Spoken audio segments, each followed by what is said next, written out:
You want to know what's better than schoolwork?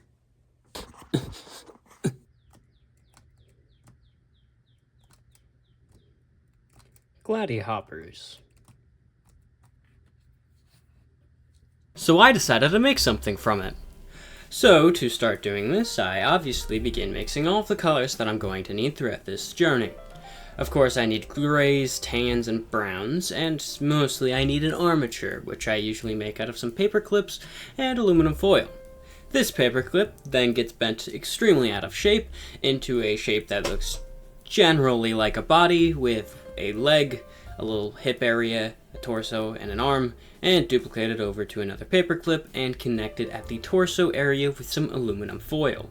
This aluminum foil is then wrapped around the body until the body is secure enough to be able to hold its own shape.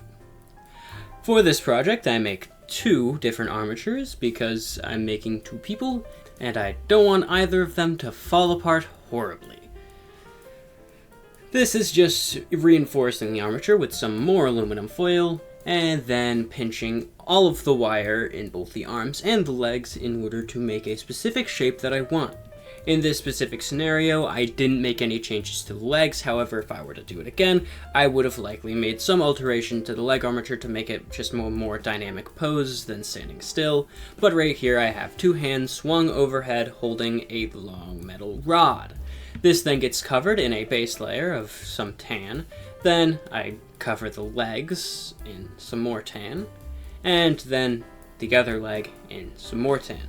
The body gets covered with tan here to make sure that the armature is more stable, and also to give it a base layer of the color for later.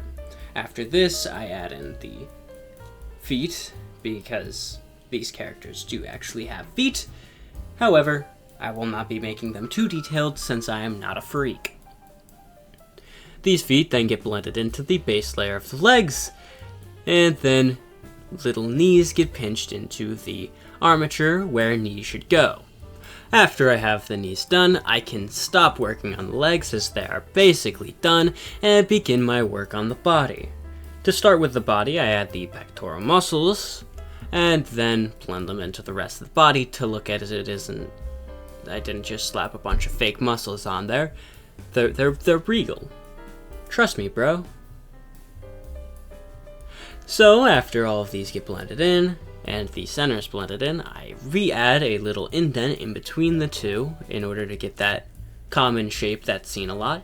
And then I add the little spot for a six-pack over the abdomen and blend that in as well, similar to how I did the top area, before adding the actual six-pack part, which is just a line, a smaller line towards the top, and then a larger line in the middle with a belly button in the middle of that doesn't get added until a little bit later. But right here, I refine the shape with the pen tip of the tool, and yeah. Then I add nipples. I'm not going to elaborate, I add nipples. Once those are added, I can begin with the little diaper. It's just a diaper with some brown across the crotch area to cover anything that those sensors are going to get mad at me for. Then, in a lighter brown, more tannish, I add little strips so that these are actually now shorts. Because, well, yeah, he needs to cover up. This gets added to both sides in a diaper-like fashion because he is wearing a diaper, and blend into the rest of the brown in that area. Right here is where I add the belly button that I had mentioned earlier, and then I add a lighter strip of brownish gray around the top part of the diaper because that was the lore accurate design. I'm using actual models from the game that I took pictures of. After I do that, I add a little strap coming out of the front in a fashion that I do not know the name of and I will not look up, before adding a brown thing to the top part, like a belt, and blending it in only to itself, before, once that is blended in, adding 3 little indents on the front part because, again, it is lore accurate. After that's done, I bulk out the top part of the body because he was looking kind of skinny, and blend those in as well to make it look like I had never even added anything. Once those are all blent in and made to look perfect, adding just the right amount of size, I can then begin adding something much more important: the arms. The arms are two equally sized tubes that get added over the arm metal little wire that's there. That's the part of the armature, and made to look like they are smooth, single pieces, and there's not actually any armature there because metal coming out of a human body is a big no-no, I hear. The arms get blent into the body, and then I add a little bit more clay for a shoulder and bicep area, and this gets added onto both sides and blent in so that it just looks like the shoulder and bicep are a part of the arm.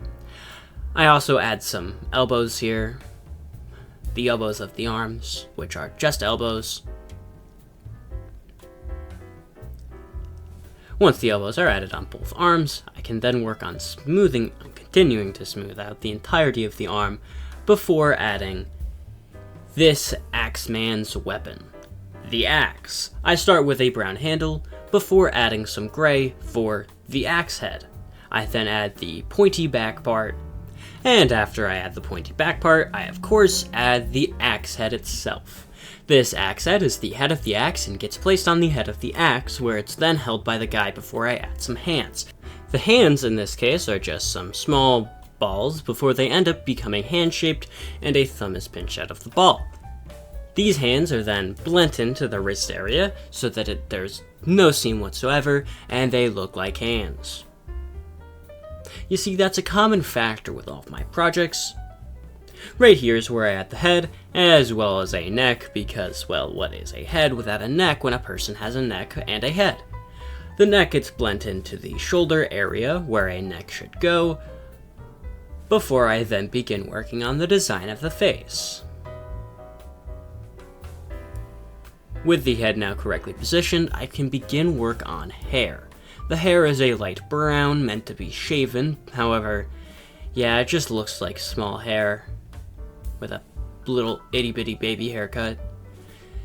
The hair is just wrapped around the head until it gets the proper shape that I would like it to have, which is a very odd shape, I do have to say, that I ended up with, but, yeah, I guess it works. Next, I add a beard, which is more gray and it's tan than the actual shaven bit of hair. And on top of that, eventually comes a mouth. Right here, I add some balls of tan for ears. Then, some pink for a scar that gets added over one of his eyes. And on top of that is a white pupil, since, I don't know, probably can't see out of that eye. Followed by a black pupil, which is the normal eye for these characters. Then I add a pink mouth over top of the beard, as I had previously mentioned, before I start bending and messing with the armature of the other swordsman. This is where I make a more dynamic pose, fixing my initial mistake of making the legs straight. On here, I add a brownish red, since this person is going to be wearing chest armor, and isn't just shirtless this time. However, they do not have much leg protection, so those legs are still bare and tan. These legs are pretty much added very similarly to the other legs as before, even with knees. Then I add little balls for the feet once again, which get blended into the ankle area before having basically no extra preparation besides being pushed down into the proper shape. After I have the legs done, I can begin work on this guy's sandals. This man is wearing sandals. This is just a little slab of brown on the bottom, before having small worms of the clay surrounding his leg and ankle. These worms cover the ankle area and then connect the bottom platform-ish area with the top in 3 points, 2 on the side middle area of the leg and 1 on the absolute back. After these sandals are done, I can then begin working on this man's pants, which is a skirt, and it's It's fairly armored, so 10 out of 10. This is just a flat sheet of clay that is brought across the hip area until it is completely wrapped around, blended flat, and then I add a bunch of little indents over it because that was the design that I was given, and again, this is lore accurate.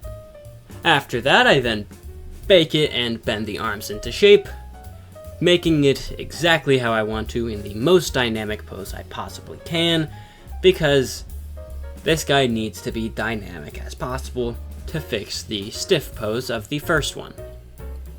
After this, I then begin working on the arms and head, as I didn't want to have those cover up the center body area when it was supposed to be something worn over the top of the skin. I begin with the area of the head before wrapping the wires for the arms with tan clay as well. However, I do end up making the head design with the hair, eyes, and mouth, as well as the nose, before working on the body area. These get blent thin before adding the same shoulder and bicep kind of add on as I did with the last guy, which also gets blent in. After that's blent in, I again add the shoulder at the same time as I had done before. And yeah, once those are all blent in, I can then begin work on, I think, the hands I start with here. The hands, where I push out a little thumb, squish it in there, except this time I weirdly do the hands before I do the weapon, which in this case is a long sword. If I were to redo this, I would have done the hands after, like I had done for the first guy. I'm not entirely sure why I had done the hands first, however it didn't end up being too much of a challenge as it worked out fine. For the sword, I begin by adding a brown base for the handle, followed by a dark gray circular pommel. After that is added, I can then wrap the hands around the actual handle before beginning work on the blade.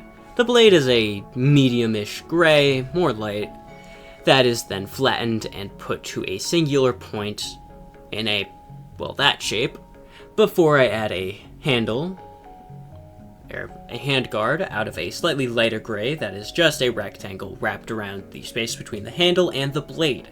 After that's added, I put a wire into the head in order to attempt to give it more support.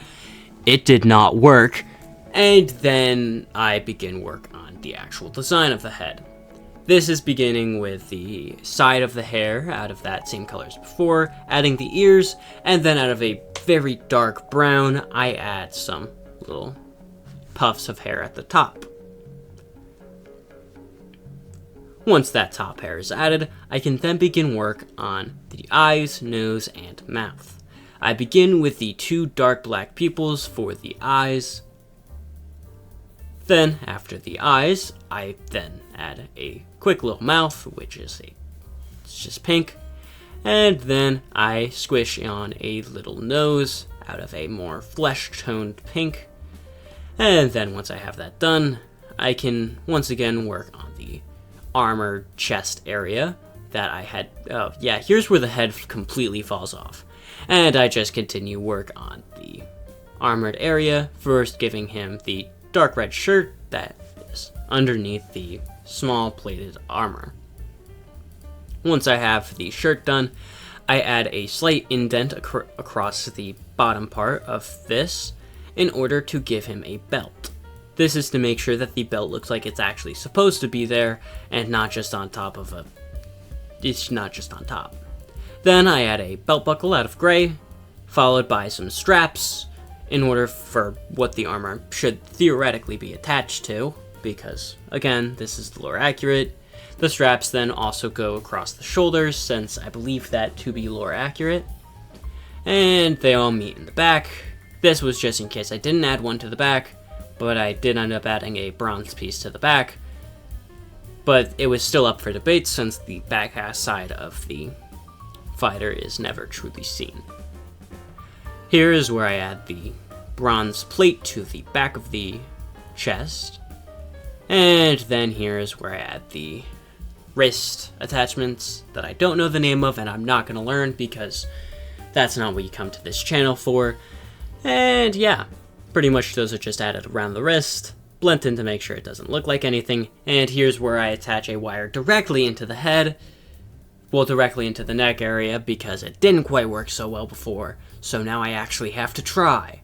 And this is where I completely remake the head in the same fashion that I did before, literally the exact same, so just follow that, but again. And then once all of that is added, I push it right down onto the exposed wire, giving it some much needed support before placing it with the other person to make a pose that I delight, before making a sand base, as that seemed fitting.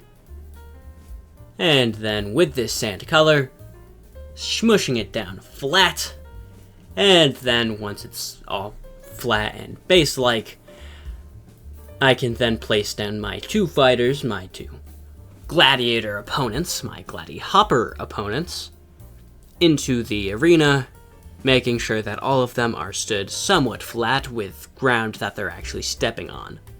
Once the base is done, it goes in for one final bake to make sure that everything is attached properly and hard, and once that bake is finished, the entire project is then completed.